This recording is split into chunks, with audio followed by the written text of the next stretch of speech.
dans le Seigneur. Que la paix et la grâce de notre Seigneur Jésus-Christ soient avec vous tous. Amen. Le texte biblique de ce samedi 10 mai 2025 est tiré du premier livre de Samuel, au chapitre 3, du verset 1 au verset 21. Le thème de ce jour est le suivant. Donne à tes enfants l'éducation qui honore le Seigneur. Prions. Seigneur, ouvre nos oreilles pour que nous entendions ta voix. Ouvre nos cœurs pour que nous recevions ta vérité. Ouvre nos esprits pour que nous comprenions ta volonté. Que cette parole soit pour chacun de nous une lumière sur notre chemin, un miroir pour corriger ce qui doit l'être et un guide pour mieux instruire ce que tu nous confies. Amen. 1 Samuel, chapitre 3, du verset 1 au verset 21. Le petit Samuel est au service du Seigneur sous la garde du prêtre Élie. À cette époque-là, le Seigneur parle rarement à quelqu'un et il envoie rarement des visions. Une nuit, Élie dort à sa place habituelle. Il est presque aveugle. Samuel aussi dort dans la maison du Seigneur, près du coffre sacré. La lampe de Dieu brûle encore. Le Seigneur appelle. « Samuel !» Samuel répond. « Je suis là. » Puis il court auprès d'Élie et lui dit. « Tu m'as appelé. Je suis là. » Mais Élie répond. « Je ne t'ai pas appelé. Retourne te coucher. » Samuel va se recoucher. Le Seigneur appelle Samuel une deuxième fois. « Samuel !» Samuel va près d'Élie et lui dit. « Tu m'as appelé. Je suis là. » Élie répond. « Je ne t'ai pas appelé, mon fils. Retourne te coucher. » Samuel ne connaît pas encore le Seigneur, car celui-ci ne lui a jamais parlé. Le Seigneur appelle Samuel une troisième fois. Samuel se lève, il va près d'Élie et lui dit, « Tu m'as appelé, je suis là. » Alors Élie comprend que c'est le Seigneur qui appelle l'enfant. Il dit à Samuel, « Retourne te coucher, et si on t'appelle, tu diras, « Parle, Seigneur, ton serviteur écoute. » Samuel va se coucher à sa place habituelle. Le Seigneur vient et se tient là. Comme les autres fois, il appelle, « Samuel, Samuel !» Et Samuel répond, « Parle, ton serviteur écoute. » Le Seigneur dit à Samuel, « Je vais frapper Israël d'un grand malheur. Tous ceux qui apprendront la nouvelle seront effrayés. Je vais envoyer à Élie et à sa famille tous les malheurs que j'ai annoncés. Vraiment tout. » Élie est prévenu. « Je condamne sa famille pour toujours à cause de sa faute. Il sait que ses fils m'insultent. Pourtant, il les laisse faire. C'est pourquoi je fais ce serment à la famille d'Élie. Rien n'effacera jamais sa faute. Aucun sacrifice, aucune offrande. » Samuel reste couché jusqu'au matin. Puis il va ouvrir les portes de la maison du Seigneur. Samuel a peur de raconter à Élie ce qu'il a vu. Mais Élie l'appelle et lui dit, « Samuel, mon fils !» Samuel répond, « Je suis là. » Élie demande, « Qu'est-ce que le Seigneur t'a dit? Ne me cache rien. Si tu me caches un seul mot, que Dieu te punisse très sévèrement. » Alors Samuel raconte tout à Élie. Il ne lui cache rien. Élie dit, « Il est le Seigneur. Il peut faire ce qui lui semble bon. » Samuel devient grand. Le Seigneur est avec lui. Et tout ce que Samuel dit de la part du Seigneur, le Seigneur le fait. Alors, tout le pays d'Israël, depuis Dan, au nord jusqu'à Beersheba, au sud, les gens apprennent que Samuel est vraiment un prophète du Seigneur. Le Seigneur continue à se montrer à Silo. En effet, c'est à Silo que le Seigneur se fait connaître à Samuel et qu'il lui communique sa parole. Amen. Frères et sœurs, nous vivons dans un temps où la confusion règne, où les valeurs du monde cherchent à s'imposer à nos familles, à nos enfants.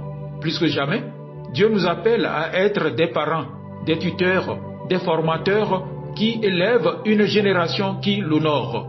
Aujourd'hui, à travers le chapitre 3 du premier livre de Samuel, Dieu nous parle du rôle crucial de l'éducation spirituelle dans la vie de nos enfants.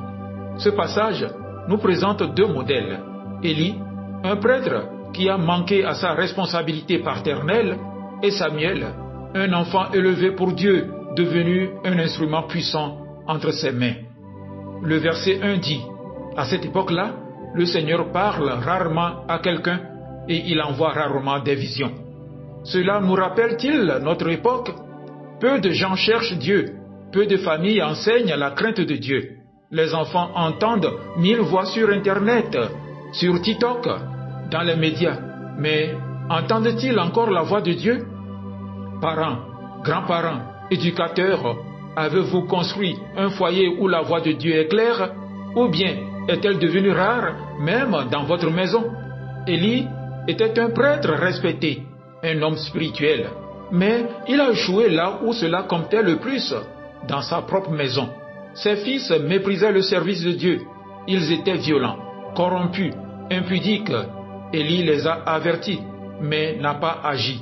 Il savait que leur acte déshonorait Dieu, mais il les a laissés faire. Dieu dit, « Tu honores tes fils plus que moi » dans 1 Samuel, chapitre 2, verset 29. Bien-aimés, le danger ici, c'est être actif dans l'Église, mais passif dans notre foyer. La responsabilité spirituelle commence à la maison. On ne peut pas déléguer cela au pasteur, à l'école du dimanche ou à des vidéos chrétiennes. C'est aux parents d'enseigner, de corriger, de prier, d'être des modèles. Samuel n'était pas élevé par ses parents biologiques, mais il avait été consacré à Dieu dès sa naissance. Sa mère Anne avait prié, pleuré et décidé « Je le consacrerai à l'Éternel tous les jours de sa vie ». 1 Samuel, chapitre 1, verset 11. Et dans ce chapitre, nous le voyons servant Dieu, attentif, obéissant, même sans comprendre. Il entend Dieu l'appeler 3 fois, mais il pense que c'est Élie. Cela montre qu'il avait besoin d'être guidé. Heureusement, Élie, malgré ses échecs, l'oriente correctement. Parle, Éternel, ton serviteur écoute.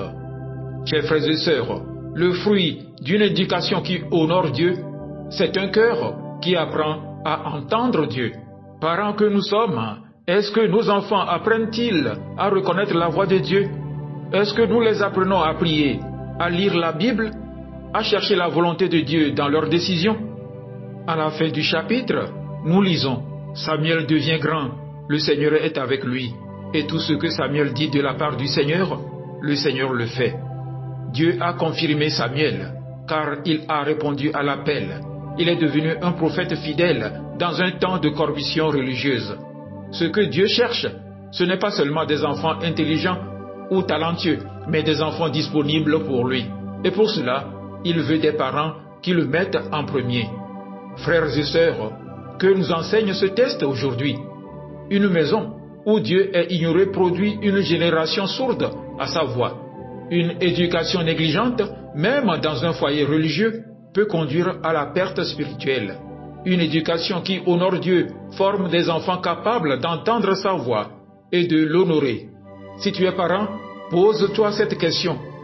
Que suis-je en train de transmettre à mes enfants? Est-ce que leur cœur est préparé à entendre Dieu?